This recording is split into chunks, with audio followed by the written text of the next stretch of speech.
అన్నదాతకి అండగా వైఎస్ఆర్సీపీ కూటమి ప్రభుత్వాన్ని ప్రశ్నిస్తూ రైతులతో కలిసి పండించిన పంటకు మద్దతు ధర కల్పించాలని అన్నదాతకు అండగా నరసరావుపేట వైఎస్ఆర్ కాంగ్రెస్ పార్టీ జిల్లా కార్యాలయం నుంచి కలెక్టరేట్ వరకు ర్యాలీగా వెళ్లి నాయకులు మరియు కార్యకర్తలు కలెక్టర్కి వినతి పత్రం అందజేశారు। ఈ కార్యక్రమంలో మాచర్ల మాజీ శాసనసభ్యులు పిన్నెల్లి రామకృష్ణారెడ్డి, గురజాల మాజీ శాసనసభ్యులు కాసు మహేష్ రెడ్డి, గోపిరెడ్డి శ్రీనివాసరెడ్డి, మాజీ మంత్రి విడుదల రజనీ, నంబూరు శంకర్రావు పాల్గొన్నారు। కొని రైతులు మోసం చేస్తారు। నేను అడుగుతా ఉన్నాను, ఈ కూటమి ప్రభుత్వంలో ఉండే చంద్రబాబు నాయుడు కానీ లోకేష్ గారిని కూడా అడుగుతా ఉన్నాను, రైతులు నోర్లు కొట్టి ఈరోజు కొంతమంది సిండికేట్గా తయారయ్యి రైతుల దగ్గర నుంచి కూడా 6 కాలాలు కష్టపడి పండించిన ధాన్యాన్ని దోచుకునే కార్యక్రమం చేస్తూ ఉన్నారు। దయచేసి దాని వైపు దృష్టి పెట్టాలని కూడా ఈ కూటమి ప్రభుత్వ నాయకుల్ని, మంత్రుల్ని డిమాండ్ చేస్తూ ఉన్నారు।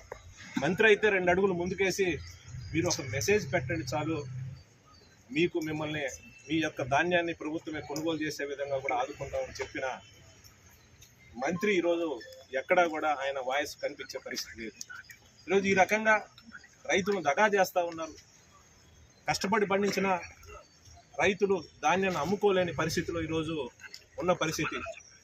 ఈరోజు మా నాయకుడు జగన్మోహన్ రెడ్డి గారి నాయకత్వంలో ఈరోజు రాష్ట్ర వ్యాప్తంగా కూడా రైతులకు ఒక సంఘీభావం, ఒక ధైర్యాన్ని ఇచ్చే విధంగా ఈరోజు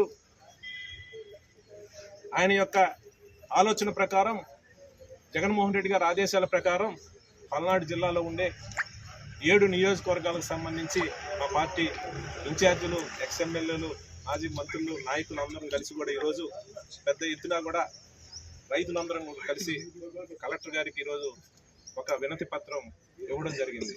రైతులకి జరుగుతున్న అన్యాయాన్ని, రైతులు పడే బాధల్ని వాళ్ళని బయటేయాలి, ఆదుకోవాలి, మీ ద్వారా మా విన్నపాన్ని, మీ ద్వారా మా డిమాండ్ని ప్రభుత్వానికి తెలియజేయాలని కూడా జాయింట్ కలెక్టర్ గారికి ఈరోజు వినతి పత్రం ఇవ్వడం జరిగింది।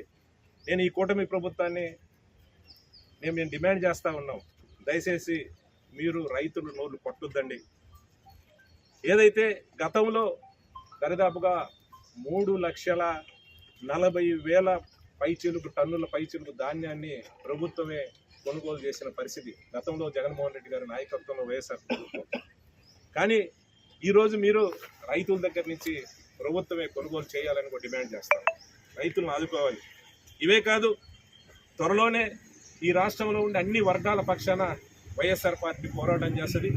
వాళ్ళ సమస్యలనే ఖచ్చితంగా ముందుండి కూడా పోరాటం చేయడానికి అందరూ కూడా సంసిద్ధులై కదిలొచ్చే కార్యక్రమం చేయబోతా ఉన్నాం। ఎందుకంటే జగన్మోహన్ రెడ్డి గారు నిత్యం కూడా రైతుల కోసం ఈ రాష్ట్రంలో